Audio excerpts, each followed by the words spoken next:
This is the story about a boy from Henryville, Indiana. In 1895, when he was 6 years old, his father passed away. His mother had to start working in a tomato cannery, leaving him to cook and care for his siblings.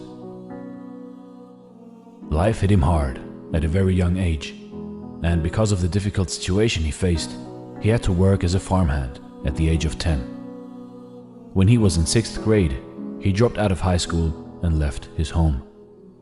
He started working as a painter of horse carriages. When he was 16, he faked his age to enlist in the US Army. After being honorably discharged a year later, he started working as a railway laborer and studied law at the nearby university, until he ruined his legal career by getting into a fight. He was forced to move back in with his mom and get a job selling life insurances. After some time, he got fired for not following orders. Some years later, he established a ferryboat company, and it was an instant success. Later on, he tried cashing in on his ferryboat business to create a chemical lamp manufacturing company, only to find out that another company was already selling electric lamps, much better than his company's lamps. All this hardship in life, but this guy wouldn't give up. He moved to work as a salesman for a tire company. But again, he lost his job when the company closed its manufacturing plant. By the age of 40, he met the general manager of an oil company, who asked him to run a service station for him. But the station had to close down again as a result of the Great Depression. That same year, the Shell Oil Company offered him a service station, rent-free, in return for paying the company a percentage of sales. He started operating the service station and also began to serve chicken dishes and other simple meals for people who were stopping by at the station. His pan-fried chicken soon became a favorite with the people of the area and made him famous in the region. A few years later, he took out the station and started a proper restaurant. After fairly succeeding at this venture, he started to advertise his food, and to his shock, an argument erupted out of the blue with a local competitor and resulted in a fatal shootout with one of his employees dying.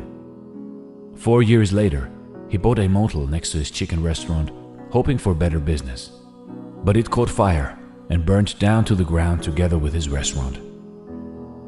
Yet this ambitious man rebuilt and ran a new motel with a 140-seat restaurant, until World War II forced him to close it down again. When war had ended, he tried selling his recipes to other restaurants. His recipe was rejected 1,009 times, when finally, in 1952, he sold his secret recipe, Kentucky Fried Chicken, for the first time to the operator of one of the city's largest restaurants. It quickly became a hit, and as a result, several other restaurant owners franchised the concept and paid him 4 cents per chicken. However, good times didn't last very long.